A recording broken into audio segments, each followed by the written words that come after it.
ஆண்டவராகிய இயேசு கிறிஸ்துவின் நாமத்தினால் என் அன்பின் வாழ்த்துக்களை தெரிவித்துக் கொள்கிறேன்.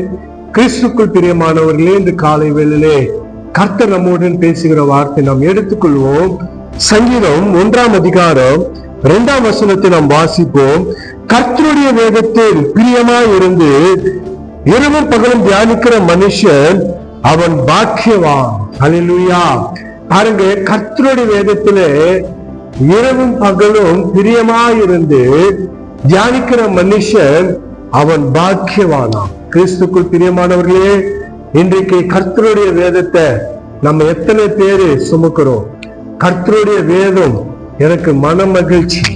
வேதத்தை யாரெல்லாம் நேசிக்கிறார்களோ அவர்களுடைய வாழ்க்கை என் தேவன் கர்த்தர் நீங்கள் நினைப்பதற்கு காட்டிலும் என் தேவன் பெரிய காரியங்களை செய்வார்.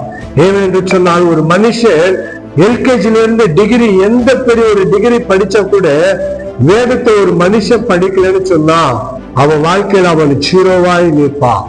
அதுதான் வேதம் சொல்லுது, கர்த்தருடைய வேதத்தில் இரவும் பகலும் பிரியமாய் இருந்து தியானிக்கிற மனுஷன். மொபைல் வேணும், எனக்கு 2 வீலர் வேணும், எனக்கு கார் வேணும், எனக்கு அது வேணும், இது வேணும் கிடையாதுங்க. முதலாவது உங்க கையில இருக்க வேண்டியது வேதம். இந்த வேதம் உங்களை சரியான பாதத்துல நடக்க வைக்கும். இந்த வேதம் உங்களை தப்புவிக்கும். இந்த வேதம் உங்களை சுமக்கும். என் கிறிஸ்துக்குள் பிரியமானவர்களே, இன்றைக்கு நம்ம அநேக ஆடம்பரமான அநேக பொருட்களையும் அநேக காரியங்களும் நம்ம செய்து கொண்டிருக்கிறோம். ஆனால் வேதத்தை தியானிக்கிறதில்லை, படிக்கிறதில்லை, பிரியமாக இருக்கிறதில்லை.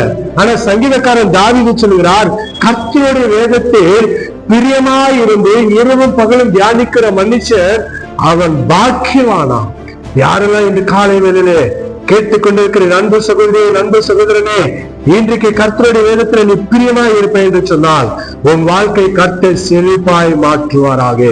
நம்ம செபிக்கலாமா? கண்களை மூடி நாம் செபிப்போம். எங்கள் அன்பின் பரலோக பிதாவே, உமக்கு நன்றி. இந்த ஆசீர்வதிக்கப்பட்ட இந்த காலை வேளையிலே ஆண்டவரே, ஐயா, கர்த்தருடைய வேதத்துல ஆண்டவரே பிரியமாய் இருந்து ஐயா இரவும் பகலும் தியானிக்கிற மனுஷன் அவன் பாக்கியவான் என்று சொன்னீராப்பா. இன்றைக்கு தகப்பனை ஒவ்வொரு பிள்ளைகளை பாக்கியவான்களாய் பாக்கியவதிகளாய் கர்த்தர் வேதத்திலே அவர்களோடு நீர் இடைப்படும்படிக்காய் ஜெபிக்கிறேன்ப்பா. பொறுப்பெடுத்து வழி நடத்தும். இயேசு கிறிஸ்துவின் நாமத்தினால் ஜெபிக்கிறோம் எங்கள் ஜீவனுள்ள நல்ல பிதாவே. ஆமென். God bless you. கர்த்தர் உங்களை ஆசீர்வதிப்பாராக.